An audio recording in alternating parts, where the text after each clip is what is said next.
Ngantuk Rah. Sarah ngantuk ya? Enggak, Bu. Enggak. Oke, udah asar. Kita lanjutkan ini sebentar saja. Yang penting dapat feel-nya. Perusahaan pada pasar kompetitif. Nah, kalau kita bicara mengenai perusahaan pada pasar kompetitif, ini masuk kepada market structure, struktur pasar. Jadi, pasar persaingan sempurna memiliki karakter banyak penjual, banyak pembeli. Barang ditawarkan sama, kemudian keluar masuk bebas. Contohnya, barangnya biasanya homo, sejenis. Harga ditetapkan oleh pasar, permintaan pasar khususnya. Sama seperti sayur mayur, sama seperti barang-barang yang ada pada level middle itu harga yang diminta oleh pasar itu harga seperti harga yang 500-an atau 1000. Puluh, kemudian makanan-makanan yang harga 1000-an itu loh. Barangnya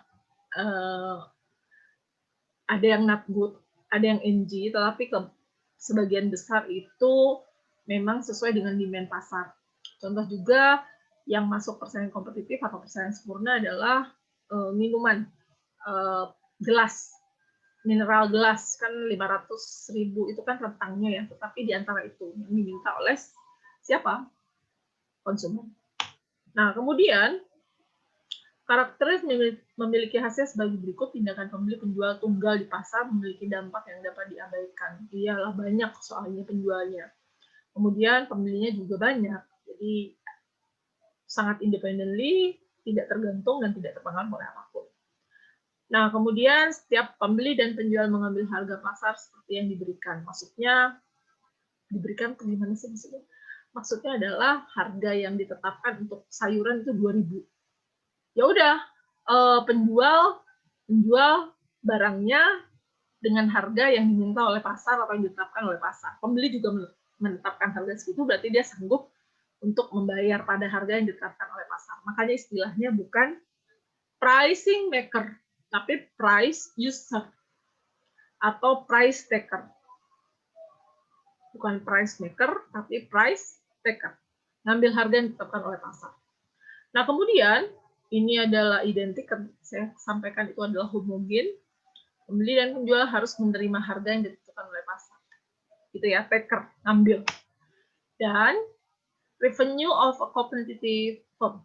Jadi penerimaan dari pasar kompetitif atau sempurna. Total revenue for a firm is the selling price time, the quantity sold. Jadi, nih, total revenue, ini total penerimaannya, diperoleh dari apa? Dari harga dikalikan jumlah barang yang terjual. Jadi total revenue adalah harga dikali quantity sold. Nah, kemudian total revenue is proportional to the amount of output. Proporsinya sesuai dengan banyaknya output yang dihasilkan. Iyalah, orang TR sama dengan P kali Q kan. Kayak gitu. Nah, sekarang kita lihat. Average revenue memberitahu kita berapa banyak pendapatan yang diterima perusahaan untuk unit biasa yang dijual. Jadi kalau average revenue berarti rata-rata penerimaan ya. Berarti rata-rata penerimaan itu artinya diperoleh dari total revenue dibagi Q. Pendapatan rata-rata adalah pendapatan total dibagi dengan jumlah yang terjual. Ini rumusnya biasanya kita lihat ya. Kan tadi total revenue diperoleh dari P kali Q.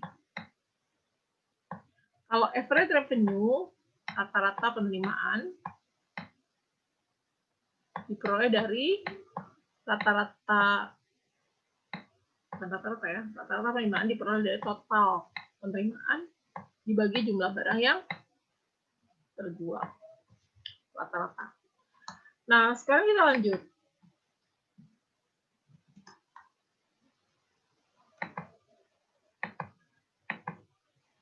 Oke, kita lanjut ke sini.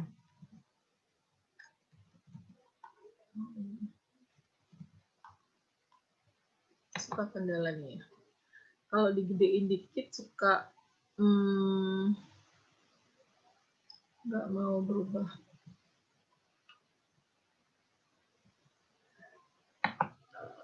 Bermaksud cepat tapi jadi lambat. Saya balik ke sini dulu. Oke, ini kita cepetin aja. Oke. Oke, ini.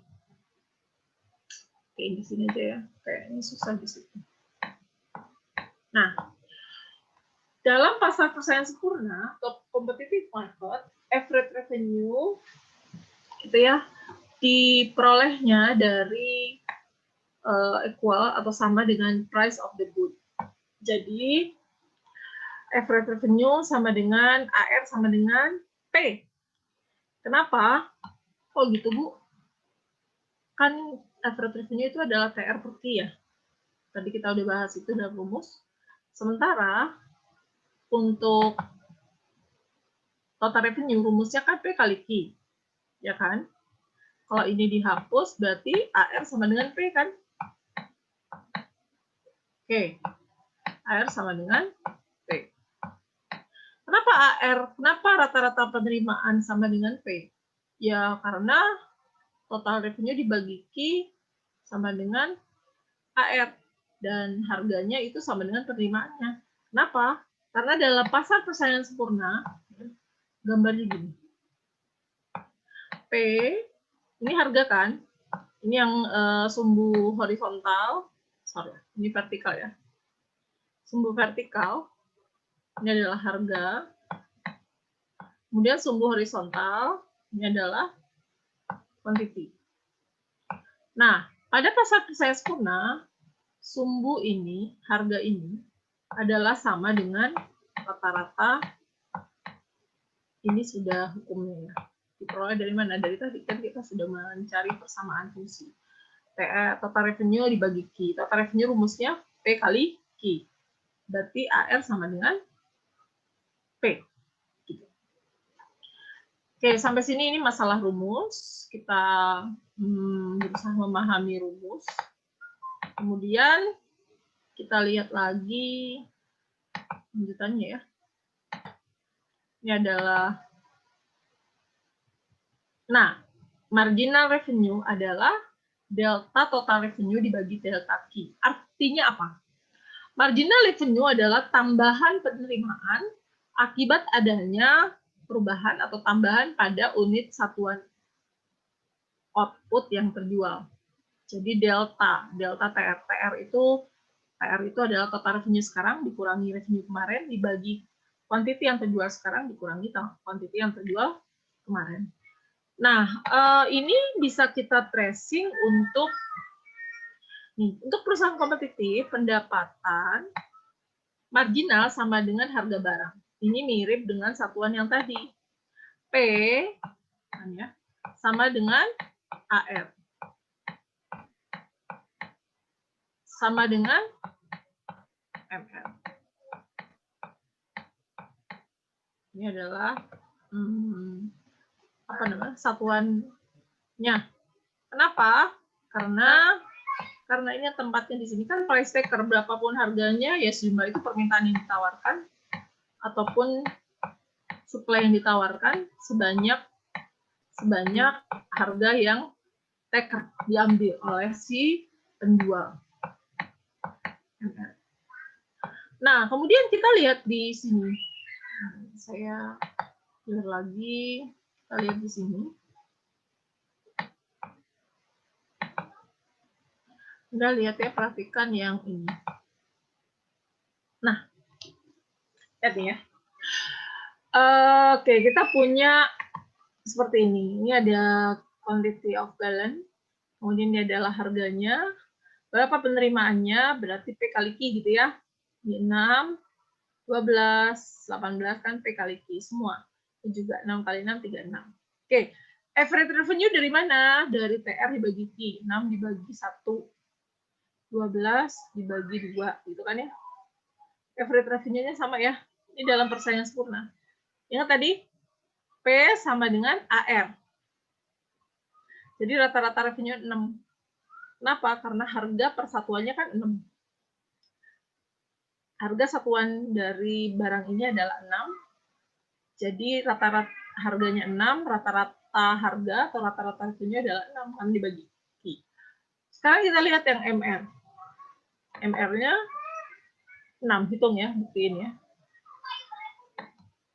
Ini dia, MR-nya 6 juga. Berarti hukum yang tadi, P sama dengan AR sama dengan MR, pada kasus ini terbukti. Atau kita hitung manual, contoh. Kalau ini, average revenue kan diperoleh dari TR dibagi Q gitu ya.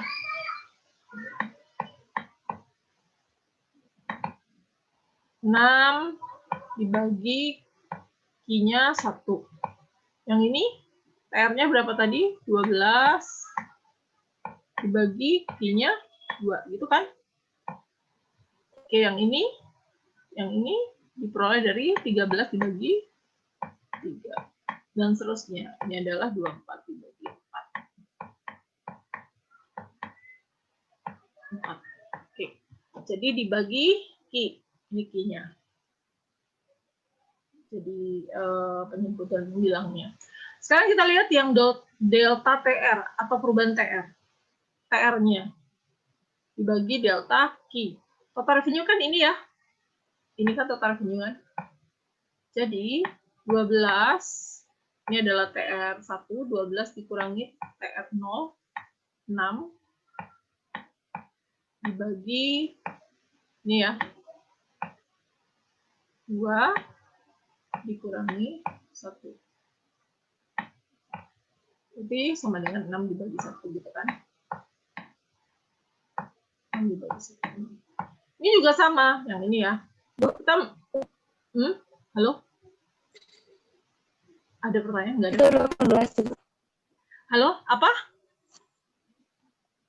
Maaf Bu, itu 18/3 ya Bu?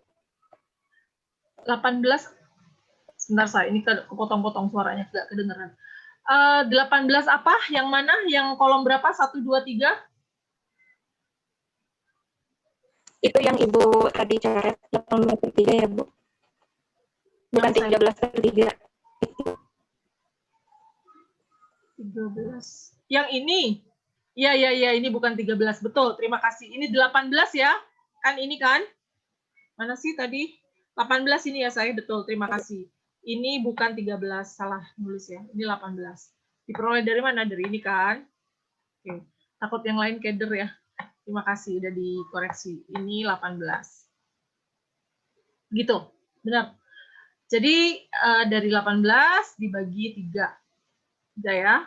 Kemudian ini juga 24 dibagi 4. 30 dibagi 5 dan seterusnya.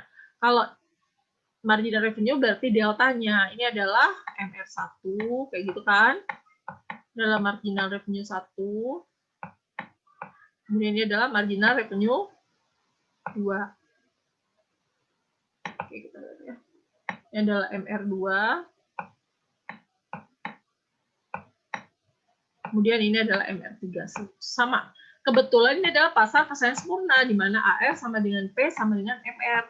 Jadi hasilnya seperti ini. Ketahuan jenis pasarnya nih, kalau udah kelihatan kayak gini ya. MR4. Nah, kenapa? Ini kan kebetulan selisihnya adalah 6. Ini juga 6 gitu ya. Di sini selisihnya adalah 1, 1, 1. Semuanya. Ya kan? Nah, ini dibuktikan. Nanti kan tugasnya seperti Anda mengerjakan tugas mandiri sesi 13 kemarin, kan Anda tinggal mengisi kolomnya. Kolom, kemudian masukkan dalam persamaan dan fungsi. Nanti kita bahas dan lihat ya. Besok lah. Saya lanjutkan. Sampai sini ada pertanyaan untuk mengisi AR, MR, dan TR? Enggak ya? Clear ya? Nggak ada Bu. Oke, kita lanjut. Jadi aman untuk Anda sudah tahu cara mencari total revenue, mencari average revenue, dan mencari marginal revenue. Oke, sekarang kita lanjut. Penerimaan ya, itu disebut penerimaan. Kita lihat kolom yang ini, tabel yang berikutnya. Ini adalah 110. Oke, di sini. Nah, ini ada kolom 1, 2, 3, 4, 5. Kita sudah bisa mencari ini. Ini sudah kita dapatkan tadi. Gitu kan? Nah, yang belum ini ya. Yang belum kita mencari profit. Marginal cost kita sudah belajar ini kemarin. Sama perubahan pada profit. Ini kan yang kita belum bahas. Change of profit dan profit. Oke. Ini juga perlu nggak susah, tetapi ini powerful walaupun simple. Kita sudah mendapatkan informasi terkait bagaimana cara menentukan dan mendapatkan nilai total revenue diperoleh dari P kali Q gitu ya. Bagaimana memperoleh nilai total cost, fixed cost ditambah variable cost gitu ya.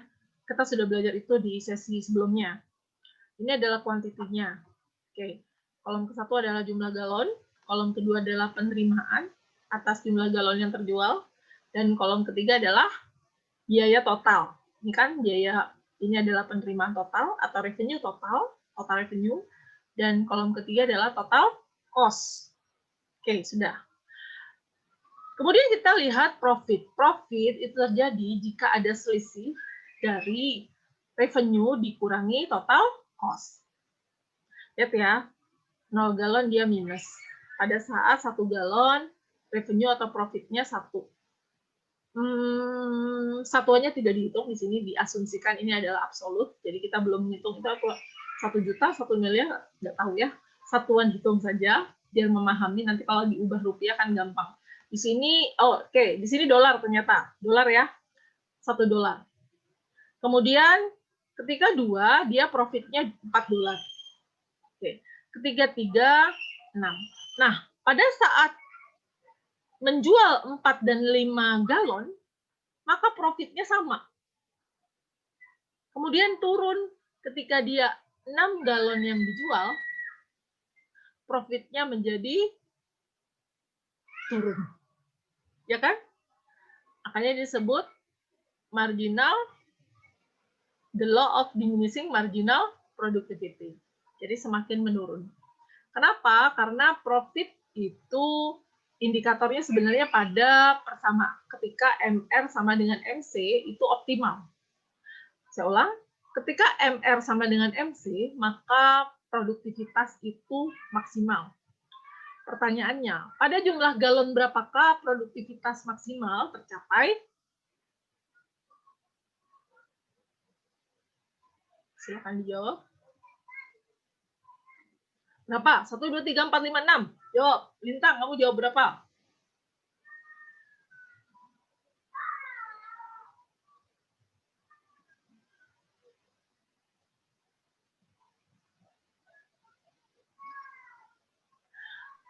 Pada saat jumlah MR sama dengan MC, maka produktivitas maksimal tercapai, yaitu 4 galon.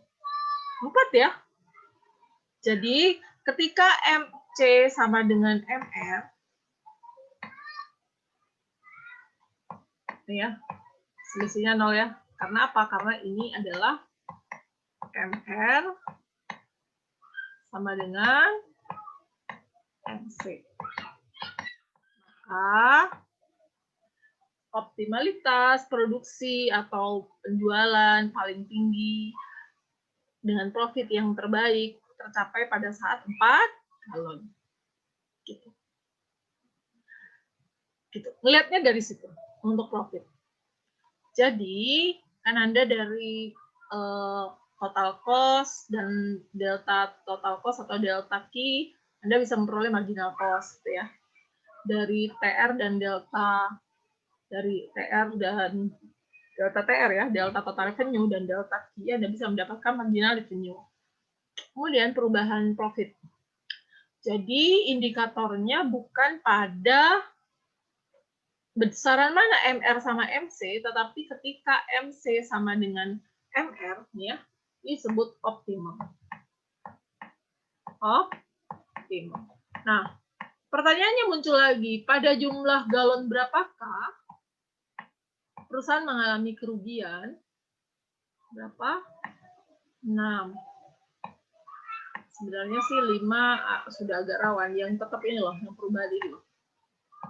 Tapi paling rugi adalah ketika dia memproduksi pada jumlah ini. Gitu. Jadi perubahan pada profit justru negatif.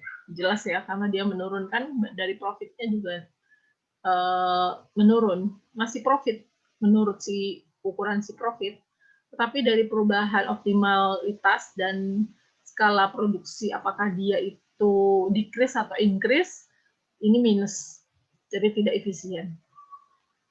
Itu cara menganalisisnya ya. Saya ulang lagi.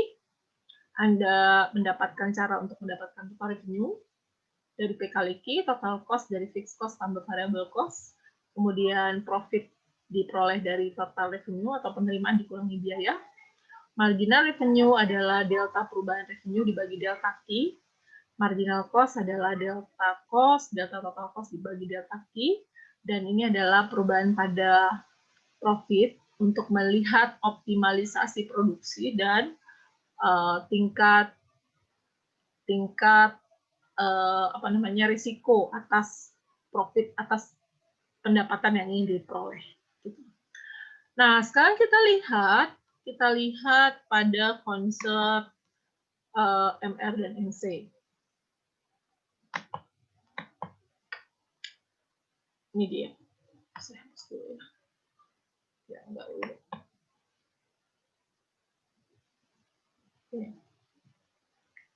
Profit maximization occurs terjadi pada saat quantity at the quantity where marginal revenue sama dengan equal with marginal cost.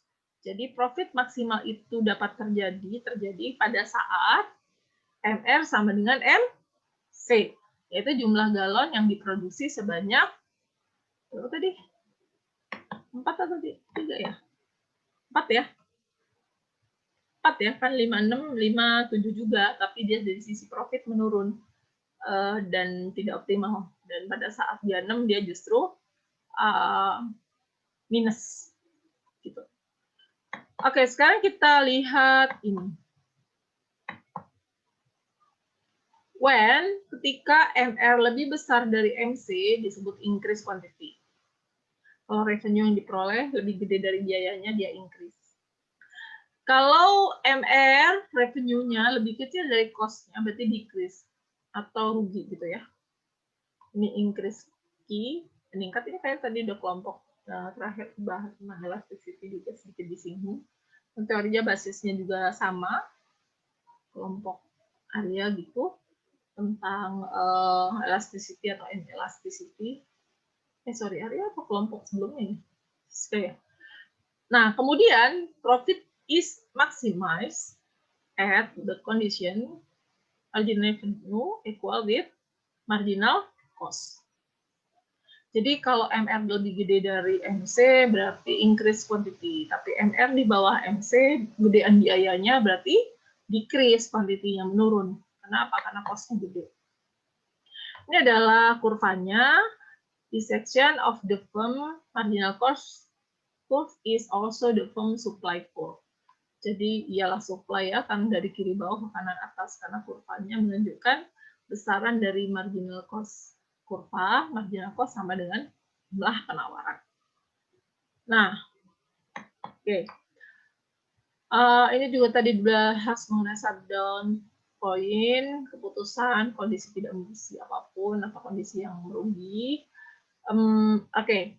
The firm shut down if the revenue yang diperoleh dari memproduksi kurang dari biaya variabelnya. Jelas ya?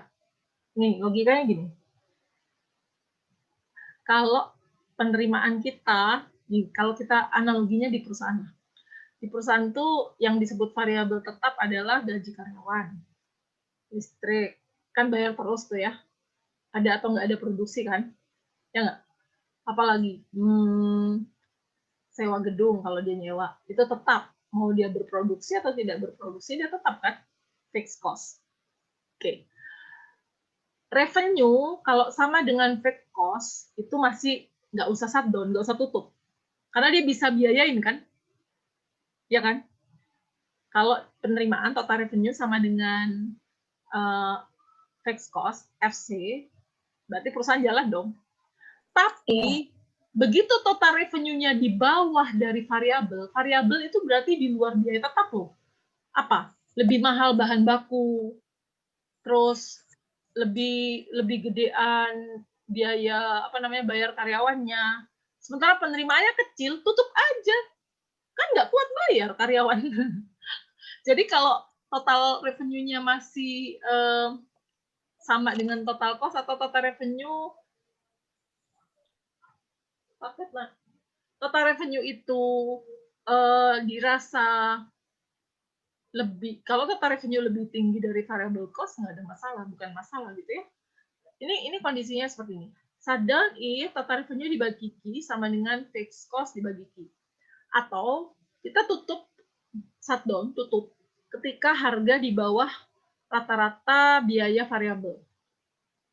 Jelas, karena total revenue itu diperoleh dari P dikali Q. Ya kan? Harga dikalikan quantity yang terjual. Nah, kalau harganya itu di bawah rata-rata biaya variabel, berarti kan dibagi kuantitinya, biayanya lebih gede. AVC itu kan average variable cost kan, rata-rata biaya variabel kan, dibagi Q ya. Kalau lebih gedean itu daripada harganya, ngapain dia buka perusahaan? Kok harganya jauh lebih kecil daripada biaya yang dikeluarkan per barang? Yang salah apa? Penetapan harganya atau nggak ada orang yang beli? Jadi harga itu harus lebih besar dari rata-rata biaya variabelnya, karena harga adalah bagian daripada harga bahan baku. Kan?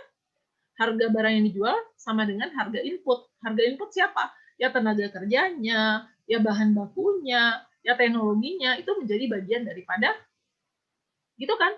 Logikanya gitu ya. Jadi kalau kita bicara mengenai posisi ini yang ini. Oke, average variable cost.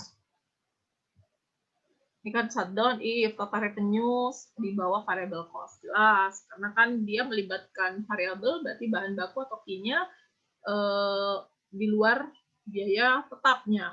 Kemudian total revenue dibagi Q sama dengan lebih kecil daripada variable cost dibagi Q. Ini kan logika ini mirip ini, karena sebenarnya tadi kan TR itu sama dengan P kan?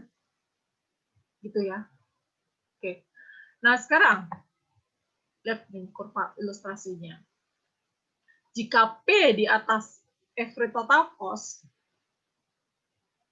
jika harga berada di atas rata-rata biaya total, the firm will continue to produce a profit. Iyalah, orang harga yang dibentuk berada di rata-rata di atas total biaya, berarti dia untung lah. Kan bisa mengcover biaya yang keluar ya. Ya kan? Perusahaan dalam jangka pendek, itu curve-nya bentuk surplus.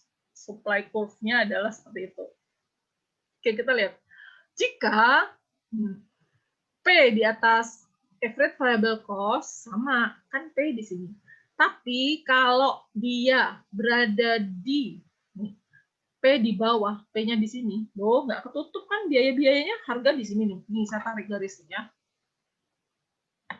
Kita bikin garis. Kalau P-nya masih di atas garis ini kan harga nih. Merah ini harga nih. Kan? Harga. Harga di sini. Terus biaya di sini.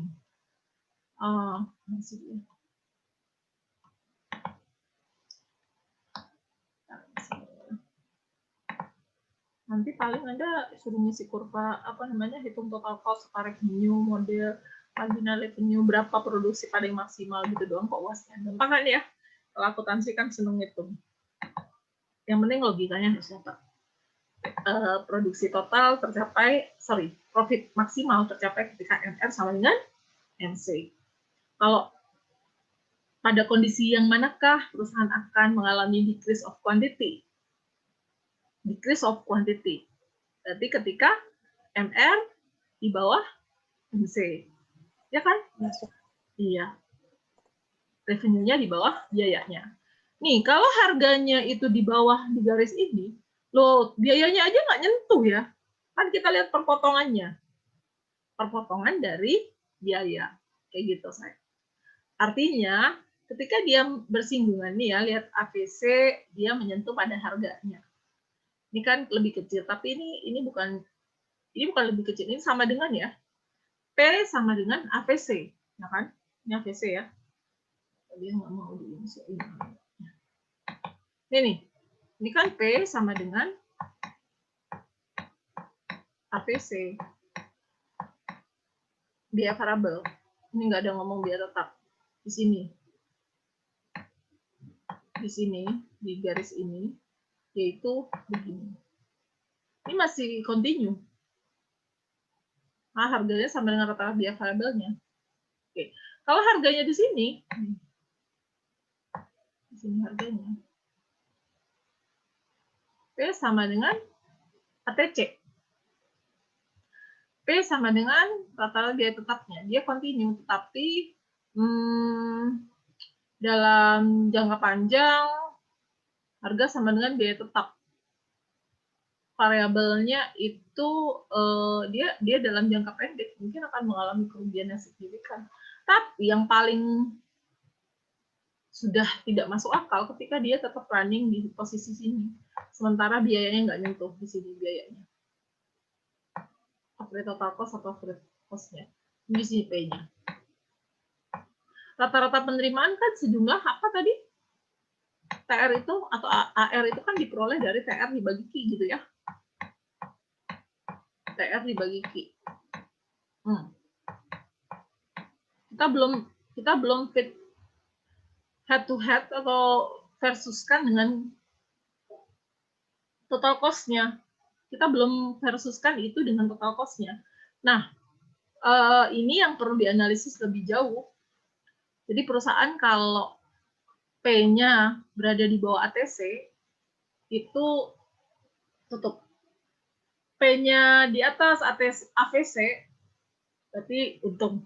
Kan untung dong, sejumlah delta atau perubahan. Kasih kakak, itu buku kakak. Buku kakak ini. Kayak gitu. Nah, yang paling penting Anda bisa mengisi kolom dan tabel. Kalau menggambarkan itu gampang, kan tinggal garis yang horizontal atau vertikal ini adalah selalu quantity. Jadi kalau galon tadi kan galon 0, 1, dan seterusnya ya, sampai galon 6. Kemudian yang di sini adalah apa tadi? TR, TC, AR. Nanti tinggal dititikin satu titik berapa, terus sambungin garisnya. Itu gampang untuk bikin kurva. Ada yang punya kendala membuat kurva? Membuat ya, gini kurva ini. Bikin kurva itu basisnya dari data ini ya, saya. Dari sini, tuh. Kalau nih 3 tarik ke 18, nanti bikin titik-titik sepanjang garis dia jadi gambar TR. Kayak gitu. TC juga digambar, nanti dia ketemu pada satu titik. MR sama dengan MC pada saat ini. Tapi saya belum lihat nih.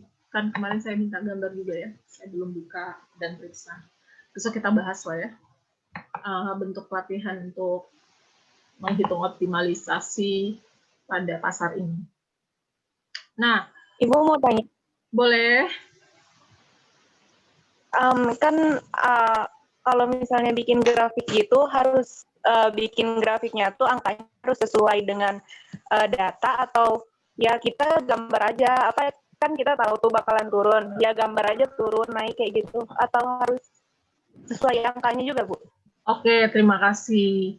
Jadi kalau misalnya mau, kita tahu ya memang kecenderungan data kalau dia variable cost, yang rata-rata biasanya kan average cost, average variable cost, average fixed cost itu kan bentuknya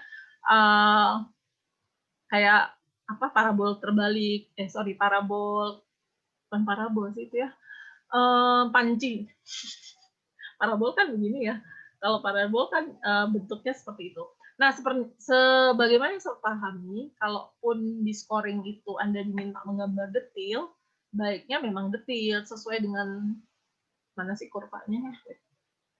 Tapi kalau misalnya sudah tahu Bu bentuk kurva mah semua kayak gini nih ATC Ini kalau digambar pun dia bentuknya seperti ini. Kemudian marginal cost dia melengkung ke bawah gitu kan, naik terus turun, agak tidur kayak gitu. Nah, bagaimana caranya menggambar biar sesuai? Ini kan sebenarnya kita bisa skalain ya. Kita bisa skalain. Misalnya, Anda bikin galon 1, 2, 3, 4, 5, nanti dititikin aja. Itu yang paling presisi. Baiknya sih memang ditulis sesuai dengan data yang ada pada data yang Anda peroleh. Nih, misalnya ya, kita bikin gambar yang 0, kemudian pakai skala lah ya. 2, 4, 6, misal. Kekecilan sih. Nggak pakai tab, pen tab, susah. Kemudian di sini Anda bikin skala 5, 10,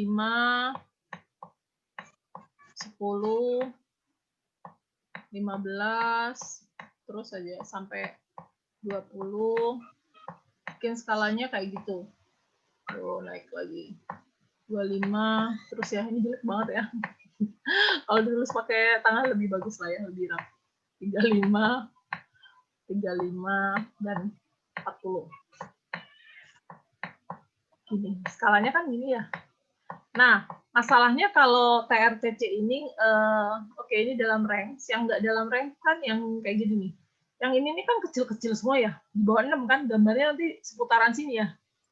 Halo? Iya. Ini kan yang ini gede, TR dan TC. Biasanya TR, TC, VC, FC itu total cost, total revenue, fixed cost, variable revenue, kayak gitu itu satu kurva. Bikin 2 kurva. Yang average sama MR jadiin satu kurva. Jadi karena satuannya kan timpang banget nih ya. Kalau variable fixed cost atau variable cost itu biasanya dijadiin satu dengan total cost, total revenue. Tapi kalau MR, ATC, AVC, AFC itu jadi satu kurva lagi karena mereka skalanya lebih 0, 1,0 kayak gitu. Gitu. Tadi siapa nanya ya? Ini dulu. Siapa ya? Nggak kelihatan. Ya. Siapa tadi? Yandri. Nanti soalnya dicatat yang nanya Yandri. Jadi kalau nggak ditanyain, karena kan yang bertanya dan interaktif itu dicatat gitu ya. Oke. Jadi gitu, Ndri. Misalnya nih ya, 1 dengan 6, berarti 1,6 di sini. Ditelatenin aja, walaupun apalagi 2 dengan 12 di titik sini. Sini. Kemudian, ini kalau total revenue pasti naik ya. Bentuknya kan pasti begini. Gitu. Gambarnya naik terus, soalnya kan ini lihat aja. Angkanya kan naik terus kan? Ya. Total cost juga naik terus, bikin kurvanya gitu. Nah, kalau yang ini, yang profit, ini kita gambar 1 dengan 1. Terus dulu. Mana hapusnya?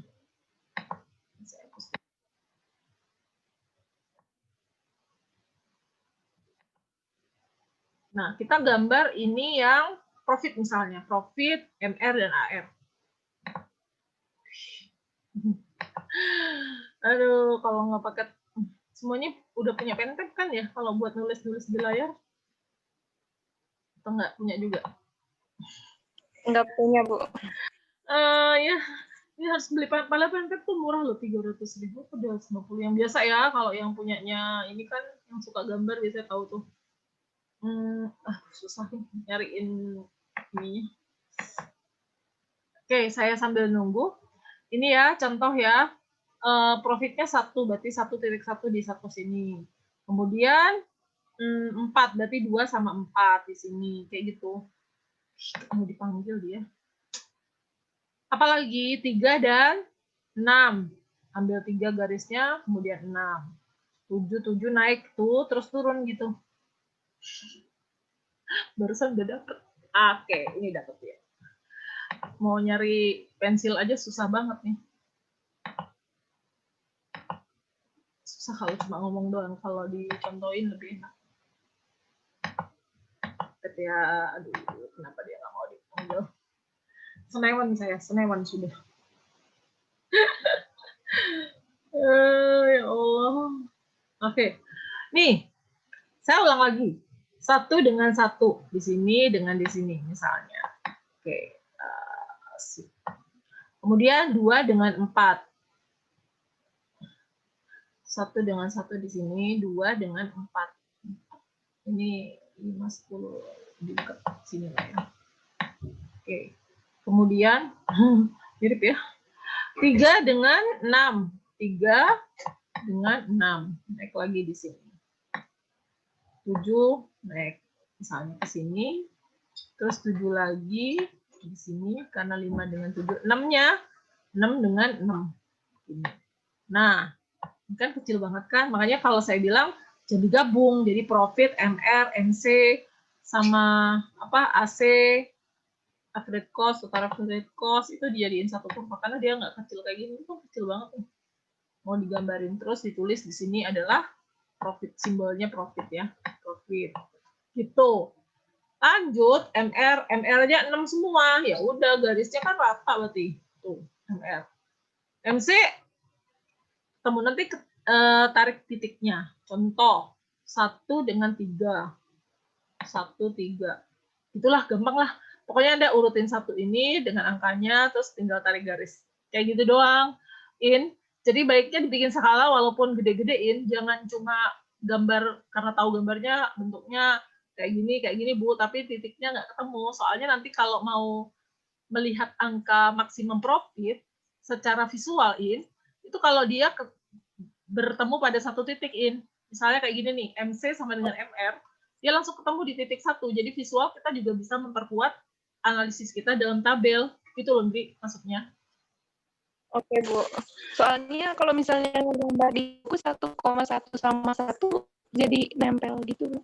Iya, karena skalanya, makanya jadiin yang kayak gini tuh yang agak gede-gedein biar kelihatan presisi. Karena skalanya itu juga menentukan bentuk gambar kita sih, ya. Jadi itu pengaruh. Oke, tapi paling tidak memperkuat eksplanasinya yang menjawab soal atau penulis dalam menjelaskan tentang data atau empiris yang dianalisis gitu deh. Gitu ya. Nanti Anda di UAS-nya itu ngisi kolom kayak gini, MC, ML, total, terus gambarin, terus pada titik berapa dia harus, apakah dia optimal pada saat produksi berapa galon, 4, 5, 6, kenapa, kayak gitu. Kayaknya lebih gampang deh. Karena nggak perlu analisis dan kata-katain, cuma angka doang. Ya dikatain dikit lah tentang pada jumlah berapa, pada jumlah galon ke-6 dia mengalami kerugian sebesar -2 dari sisi perubahan pada keuntungan karena profitnya sendiri 6, jadi ya delta perubahan pada profit adalah 2. Gitu. Kayaknya materinya cukup. Besok kita akan bertemu pada sesi terakhir. Sekalian bahas kisi-kisi, nilai tugas sudah masuk semua. Oke,